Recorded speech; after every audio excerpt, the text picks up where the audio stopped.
الصراط المستقيم صراط الذين أنعمت عليهم غير المغضوب عليهم ولا الضالين.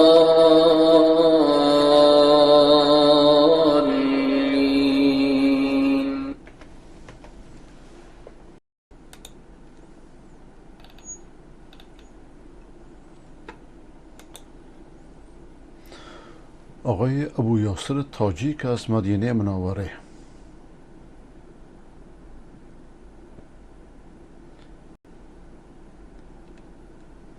من از یک طالب جامعه اسلامی هستم، میخواستم در مورد طالبان صحبت کنم. خب چند روز پیش نواری از شما را مشاهده کردم در مورد شهید شدن مولوی متوکل، خدا رحمتش کنه، که گفتی ذبیح الله مجاهد به من تماس گرفت. نه، من گفتم من تماس گرفتم و حرفای ایشون رو منتشر کرد. متوکل را منصوب داعش کرد. نه شهادت متوکل را منصوب داعش کرد، درسته، ولی دروغ میگوید. به همین راحتی؟ بلکه از شاگردان مولوی متوکل با من هم کلاس بود در جامعه اسلامی به نام عبدالحفیظ، فعلا او افغانستان هست. او دیروز به من خبر داد از واقعیت های امارات. او خود از خانه فرار کرده، کجایی فوت شده است.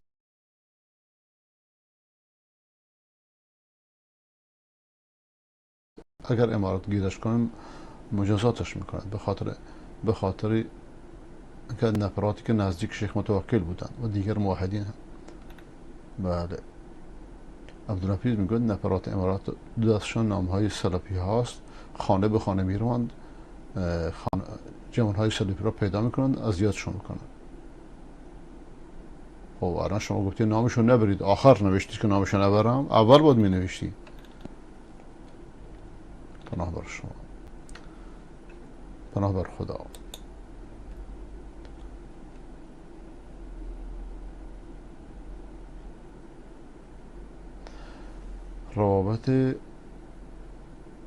روایت داستان قحطی در زمان حضرت عمر و عدالتشان، مولانا مجیب الرحمن. آخرین حرف خود را این را میگویم، جمله که بارها و بارها از این منبر گفتش، بارها و بارها گفتش. سیدنا عمر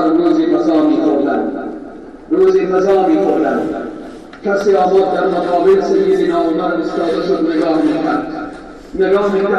امیرالمومنین صدا کردند، گفتن بیا گرسنه ای. گفتن آمد در کنار سیدنا حضرت عمر شروع کرد به غذا خوردن. حس از غذا می‌داد. سیدنا عمر گفتن مگر نیست که چند روزی میشه غذا نخوردی؟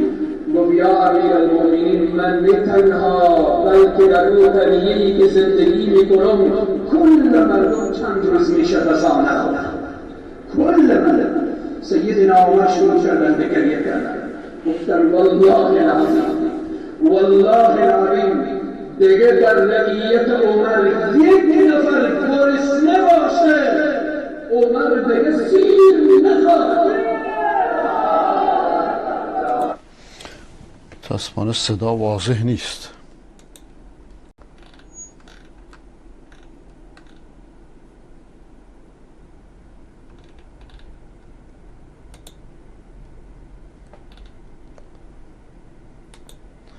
آقای غوث الدین هراتی از ایران.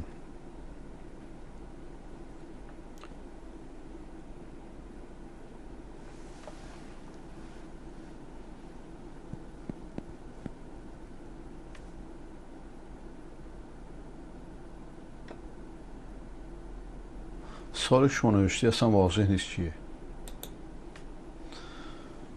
جوان هدایت شده 18 ساله.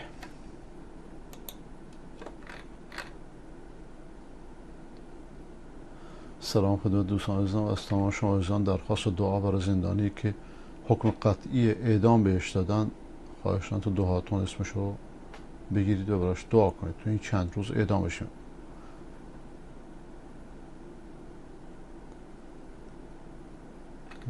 شما اسم شما نبردید، خود شما هم اسمشو نبردید.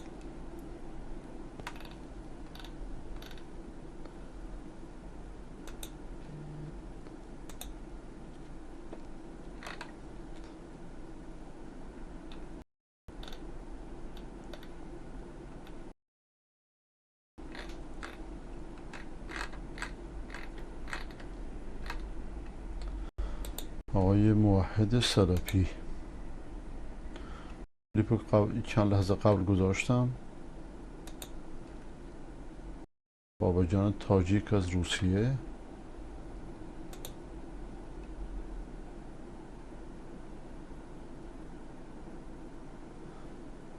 سخنان استاد عبدالظاهر رو دموکراسی قبلا گذاشتم، یکی درست پیش گذاشتم.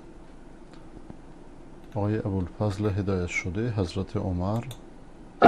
فکر نکنی عمر جز این قبوله. عمر کسی است که به خدا قسم چه بگویم، هفت طبق آسمان بر عمر گواهی میدهد، هفت طبق زمین بر عمر جان گواهی میدهد. همه کوها برید از کوههای مدینه بپرسید، برید از همین ایران بپرسید.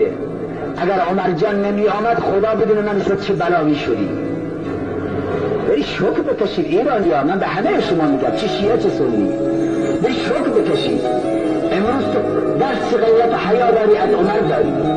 اگر عمر نمی آمد من و شما امروز خواهر و مادر نمی شناختیم. بله، در دوران ساسانیان این کارا رایج بود متاسفانه. آقای ابوالفضل هدایت شده محمد نبی الله. این کلیپ کار نمیکنه.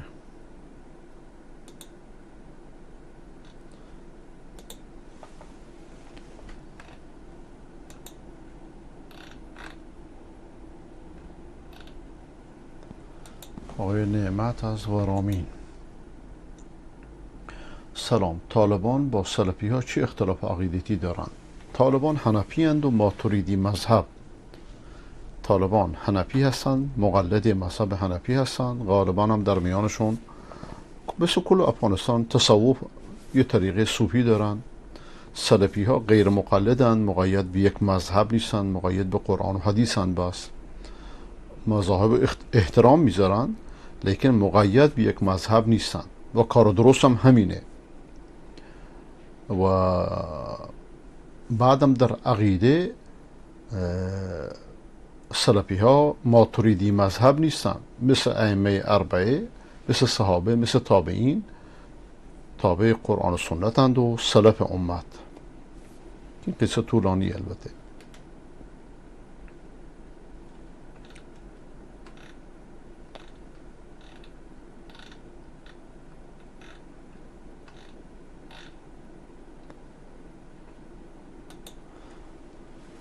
آقای محمد افغان. دعوت حق یک قاعده مهم در زندگی یک مسلمان. ننوشید که کی هست، اگه بیاد البته. والله اگر شما هر کارا میکنین فقط یک قاعده است، یک قاعده بسیار خوب. وقتی که از جنگ میکنی، خوشی میکنی، دوستی میکنی، رفاقت میکنی، در یک مجلس میری، در یک میمانی میری، بگو اگه عوض معنی رسول الله صلی الله علیه و سلم میبود چی میکرد؟ وقتی که قدم میبرداشی پیش از اینکه برداری بگو اگه عوض معنی رسول الله صلی الله علیه و سلم میبود چی میکرد؟ جوابش پیدا کن، همون کارو میکنه. آیا رسول الله صلی الله علیه و سلم حق داشت؟ نه. کینه داشت؟ نه. بدبینی داشت؟ نه. دشنام کسی را میبود؟ زبانش عفیف و پاک بود. کسی را قلب پاک، رسول الله صلی الله علیه و سلم قلبش بسیار پاک، عقیده بسیار خوبی داشت، عبادات الله را بسیار خوب داشت، احکام الله را سر خود کلش تطبیق میگه. حالا ما یک حکم الله را که تطبیق کردیم شیطان میگه اوه تو خود رسیدی دیگه، تو که هیچ نیاز نداری، از تو که دیگه از دیگه خوب نماز نمیکنی. او دیگه قرار دمی نماز خود خوشحال است، از این مسجد که برآمد که سایلش ببین که هیچ آدم نیست. نماز یا کسی ببینیم برای بسیار ذکر میکنه. ذکر خود یک شعبه ایمان است. علی ایمان رو بدان و سبان شعبه. برای من اگه وقت شیطان نیست تو خود دعوت کرد علم دیگه نه دعوت چیه؟ چند شعبه ایمان هست؟ یک شعبه رسول الله میگن ایمانو بدون و سبعون شعبه 70 چند بخش داره 70 چند مضمون داره در کل مضمون رو باید نمره بگیریم تو خود را نمی دعوت بگیرید یادگاهی چطور هستی؟ صفر یادگاهی صفر است اخلاقت چطور است؟ اعمال دیگه چطور است؟ باید در کل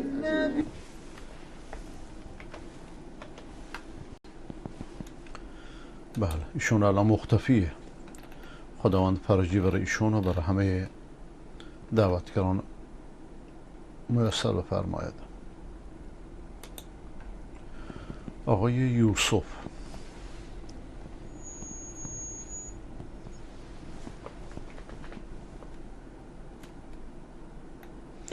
برادر گرامی، اگر شما می توانید با افراد امارت اسلامی طالبان صحبت کنید از طریق موبایل یا از طریق برنامه لایو تلویزیون در مورد قضیه برادران اهل حدیث و برادران سلفی خود، چون در اکثر مناطق افغانستان افراد امارت اسلامی طالبان مدارس آنها را بسته کردند و اجازه تدریس برایشان نمیدهند.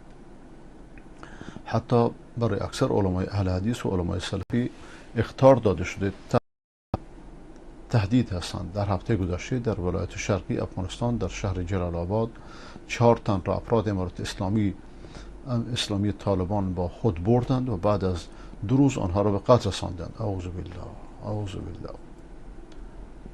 تا خیلی از برادران مسلمان و فامیل کشته شدگان تماس گرفتند تا قضیه را جویشاند. فامیل های کشته شدگان گفتند که آنها افراد عادی بودند. یکی از آنها 4 نفر عالم دین بود در منطقه، همه مردم او را می شناختند.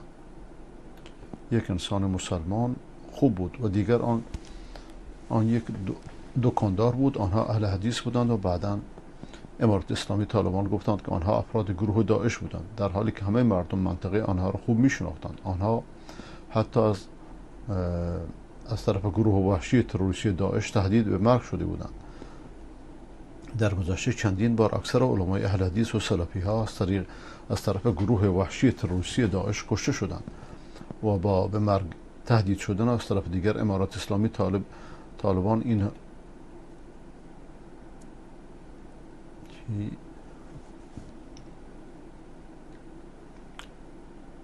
این بیچاره‌ها را به نام داعش گفته قتل میکنند. خواهش میکنم ادبیات درست بنویسید.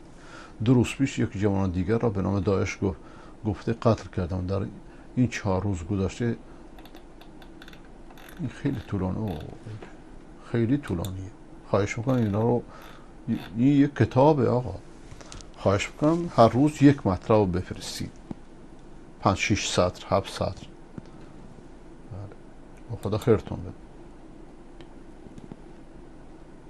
آقای عبدالمؤمن از تاجیکستان: در نماز وتر واجب به نام یک رکوع نکرد بعد سجده سهو کرد.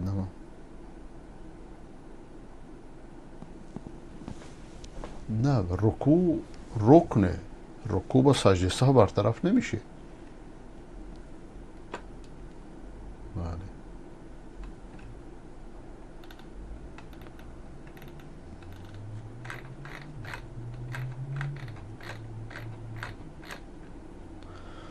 آقای پهلوان فرنام: علیکم السلام الله، سلامت باشید. پدر این جانب به همراه 3 خواهر با هم زندگی میکنند. معیشت اونها با توجه به کهولت پدر و ناتوانی در کار کردن در حال حاضر از سود و پولی که در بانک گذاشتن امرار معاش میکنند. این جانب هم تقریبا هر روز غروب بهشون سر میزنم و به استکان چای و مقداری نون تناول میکنم. با توجه به درآمدی که برای شرعی اشکال داره، برای من هم مشکل داره. اگر پولشون درش حلال و حرام قاطیه، برای شما اشکال نداره، برای اونا اشکال داره. اما اگه فقط حرامه، بله درست نیست. خداوند شما و اونها را با حلال بی‌نیاز کنه.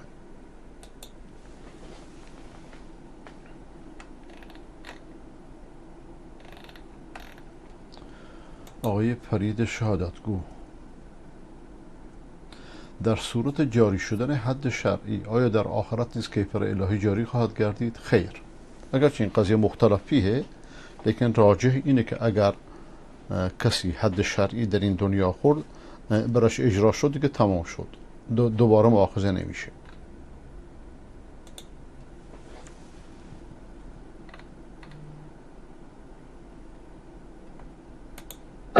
فکر نکنی عمر جزئی نبود.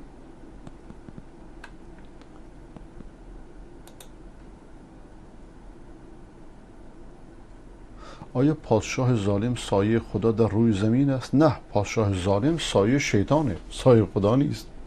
خداوند با ظالمان همکار نیست، خداوند دشمن ظالمانه.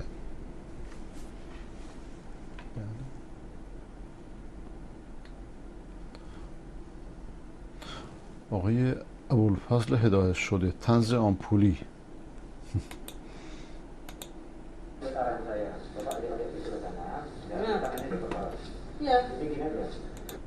این طنز آمپولی رو ببینیم چیه.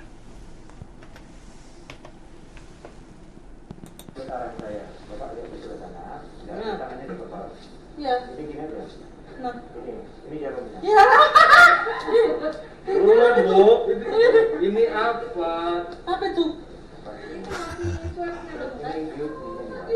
Biar biar nggak kerasa, maka nengoknya ke sana. Ih, Bando.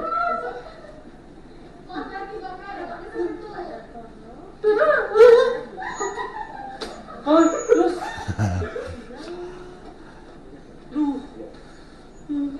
Udah kayak ngomong diapa kayak mau dipotong.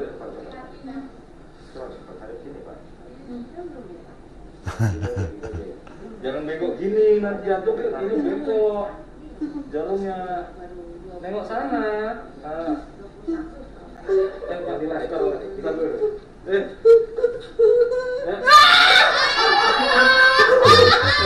apa? Jangan goyang. Jangan goyang.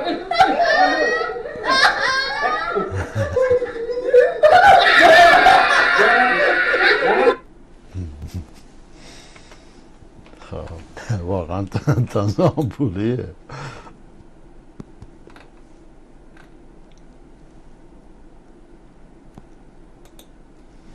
آقای قوس الدین هراتی از ایران، علیکم السلام الله.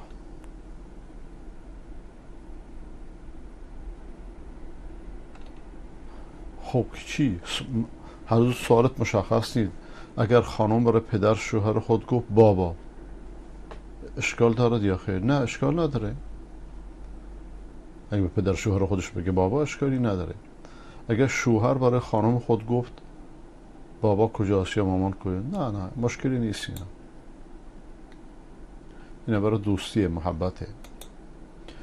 آقای محمد زاهد سدید، مفتی نعمان مرید پیر سیف الرحمن بریلوی در وصف مرشدش میگوید و با داستانی از مثنوی کرامات شیخ خیش را تایید میکند. این همان مفتی نعمان است که قبلا دربارش معلومات دادم که از سردسته های صوفی های سیفی در افغانستان بود. داده سیف الرحمن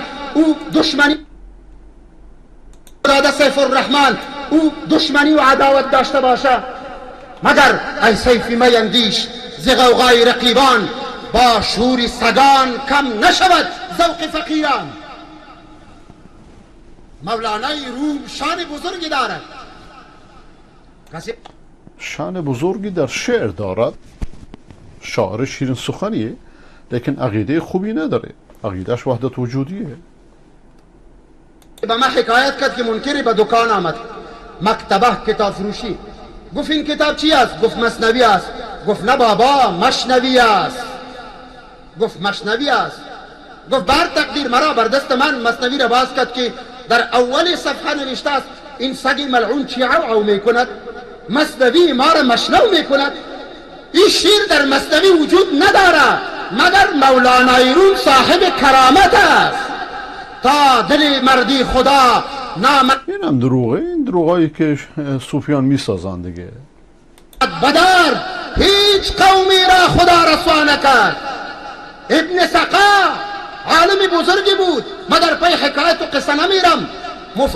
تصوف همش به همین داستان ها و قصه هاست دیگه، مثل تشیع، مثل مسیحیت، اگرچه در میانشون اختلافه. ابو ریحان گفت مگر اسماعیل حقی میگه من مشاهده کردم در وقت نزع روحش دیدم او را همش داستان ها. خب که عالم است، حافظ قرآن است، فنون چاردگانه را یاد دارد، مگر ملای درباری است. شما صوفیان و شیعیان که به جای درباری که سوپر درباری هستید، در فساد دین میکوشید، منکر اولیای متعال بود. نه اینا چرندیاته که میگه این آقا. اولا چه بسا که مولا عالمی درباری باشه و خدا ترس هم باشه، دربار هم نصیحت کنه. به عنوان مثال شیخ عبدالعزیز یکی از ائمه قرن 20 و رسمی دولت بود، نه که دولت رو نصیحت میکرد بلکه دولت ها رو نصیحت میکرد. عالمی است که در جهان اسلام نظیرش کمه. مولانا یوسف وقتی با اون نشسته بود گفت که من فکر میکنم وقتی با ایشون نشستم، مولانا محمد یوسف حسین پور، و وقتی من با ایشون نشستم به یاد زهاد و صلحای صوفی افتادم. من فکر کردم ایشون یکی از بزرگترین صوفیانه. اینا هاهوهای سیاسیه.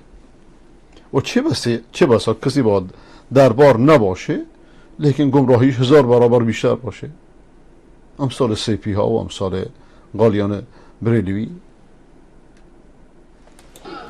برای ما باید عبرت باشه. گفت به مانند آتش سوختندگی در سریر خود انداخته بود، هرچی که تحویل رویش به جانب قبله. اینا همش داستان هاست، داستان سازی. اینا مردم عوام با این داستان ها میچمند، میرقصند. بله، صوفی های رقاص، ببینیم این چه رقصی میکنن.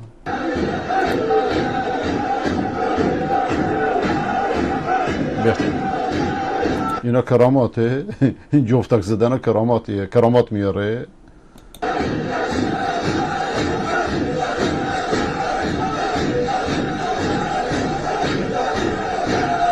در باکه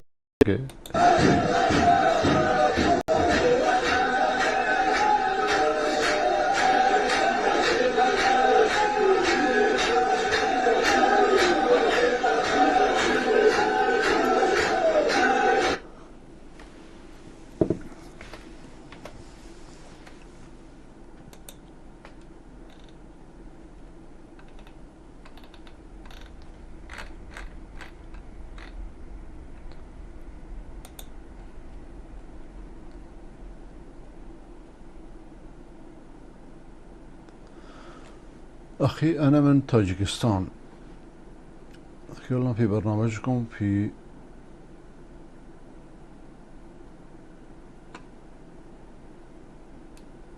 عربیتون خیلی ضعیفه، به فارسی بنویس شاید بهتر باشه. نمیدونم مقصود شما چیه. خب دوستان،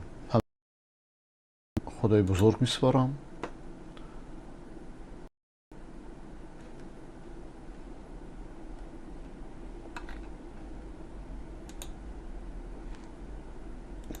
کلیپ هایی که براتون تهیه دیدم در زیرنویسم هست. برای کسانی هم که در لیست بنده هستن موضوعات رو نوشتم از ابتدا تا انتها راجع به اولی کلیپ مستند تاج و امامه، بعدش کلیپ حضرت علی علیه السلام و وصایت دروغینی که شیعه درست کرده، بعد راجع به زندگی حضرت عثمان، بعد نقد کتاب المراجعات، بعد حقوق زن در اسلام، بعد شفاعت و اعجاز قرآن، بعد زیارت های شرک آلود و امام زمان، از الان تا 6 صبح وقت لندن انشاءالله.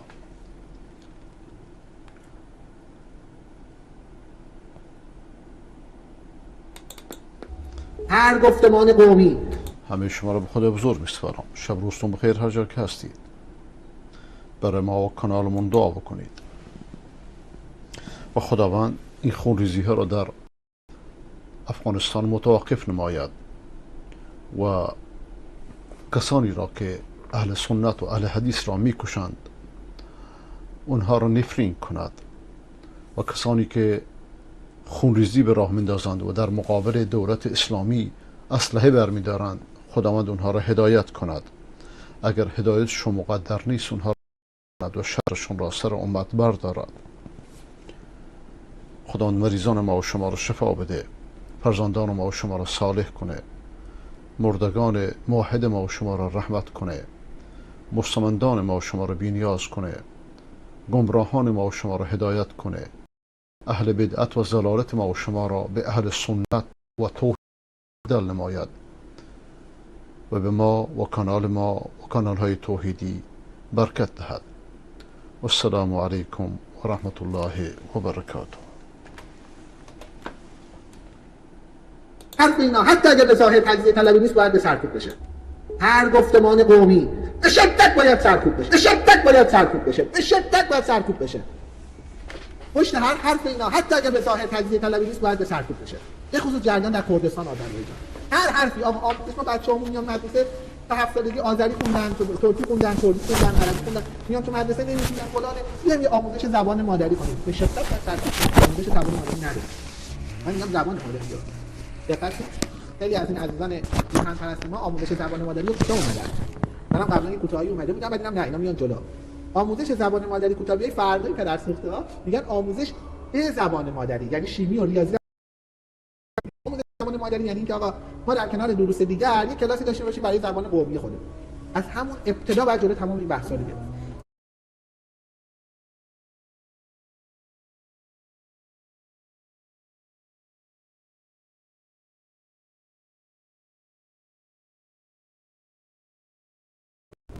الان هم دارم به جمهوری اسلامی میگم اگر جمع نکنی این لباسای قومی رو جمع نکنی جلوی این بچه بازیایی که آقا رسانه استانی گذاشتی هر کی به زبان خودش و اینجور مسخره بازی‌ها جلوی اینا رو نگیری، اگر این یک دستسازی قومی رو در ایران انجام ندی نری به سمت هم بوم، متاسفانه من میبینم به سمت بومی کردن، به این میگم بومی سازی. باید بری به سمت همین این کارو خوشبختانه ما در دوران 50 ساله محمد رضا شاه و رضا شاه به درستی داشتیم انجام میدادیم. همین محمد رضا شاه که خیلی‌ها بهش توهین میکنن همین جلوی گسترده شدن مساجد سنی رو گرفت. برید آمار بگیرید. همین جلوی گسترده شدن مساجد سنی رو گرفت. برید آمار بگیرید. باید تمام گفتمان‌های قومی جلوش گرفته بشه. با قدرت نه بحث‌های تنده نه بحث با سال‌ها رو این قضیه کار باید جلوی این قضیه گرفته بشه. مردک پلشت. تو این زمینه درود به شرف رضا شاه و محمد رضا شاه من بفرستم. ببین ما باید انصاف داشته باشیم دیگه. این دو تا شاه طبق اقتضاعات بالاخره زمان خودشون آقا اصلا بی‌برو برگرد کلی باجی دارن به آمریکا یا کشور غربی، حرفی نداری. ولی یه کاری کردم خدا شاهده در حوزه داخلی به شدت جریانات پان کرد و پان عرب و پان بلوچ و غیره رو به ویژه جریانه که اصلا نمیذاشتن شما مساجد سنی رو نگاه کنید. تو زمانش چند تا بوده، الان زمان جمهوری اسلامی متاسفانه ببین چقدره. کوچیک حمله سنی ها هست. این شاهی که اینقدر فحش میدی اتفاقا کلی برنامه ریزی کرده بود که از همین سنی ها داشت شیعه میگه کوچیک حمله سنی ها هست. شما تروریستای وهابی بگم من کوچیک تمام سنی های ایران هستم ها. پایگاه‌های اینترنتی مخالفین جمهوری اسلامی همگیشون دم از مظلومیت سیستان و بلوچستان از اومدی‌های زاهدان می‌زنن. تازه اونا مظلوم نیستن، همه اینها قاچاقبر مواد مخدر، همگیشون تاجر مواد مخدر، مدارس الی ماشاءالله، مساجد الی ماشاءالله. بله خدا رحمت کند مرحوم شاه را که اینها رو مثل سگ ذلیل کرده بود. این شاهی که اینقدر فحش میدی اتفاقا کلی برنامه ریزی کرده بود که از همین سنی‌ها داشت شیعه می‌کرد. بله خدا رحمت کند مرحوم شاه را که اینها رو مثل سگ ذلیل کرده بود. کوچیک حمله سنی ها هست. در زمان پادشاه فقید عمر کشون داشتیم ما. آقا عمر کشون شون یک بخشی از بحث شیعه همین جزئیاتش به همین عمر کشون نشونه شیعه.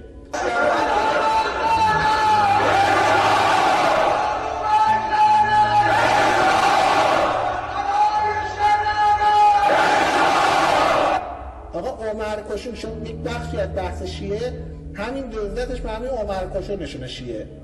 سنگت یا علی مدد بر عمر حرامزاده لعنت بر دشمنان اهل بیت لعنت بر عمر ابوبکر عثمان عایشه و حفصه و هند و جوده و مکم معاویه شورای سقیفه ابوعبیده جراح معاذ بن جبل عبدالرحمن بن عوف هرمله ولد الزنا لعنت کوچیک همه سنی ها هستی. چرا همه حرفاتون تهمته؟ کسبت رضا نامردا بی انصافا کافران سقیفه‌ای کوچیک همه سنی ها هستی.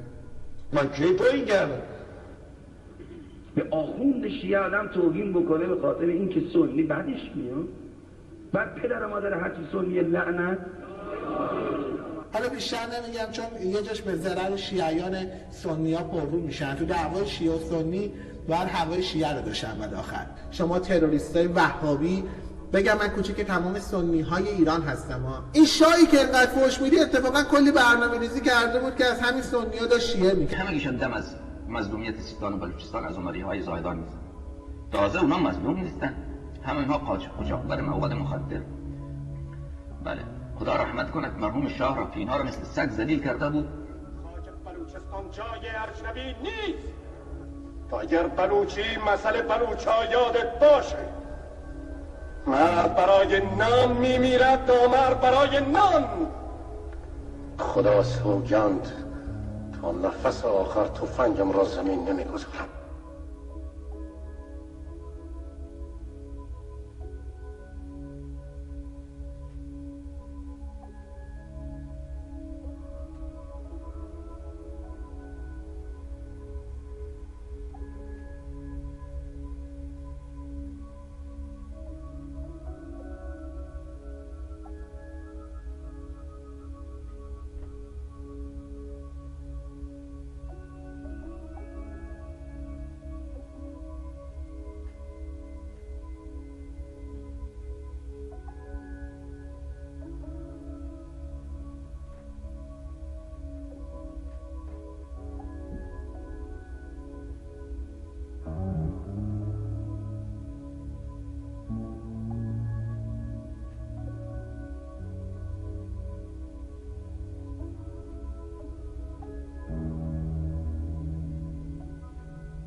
إن الحمد لله نحمده ونستعين به ونتوكل عليه ونعوذ بالله من شرور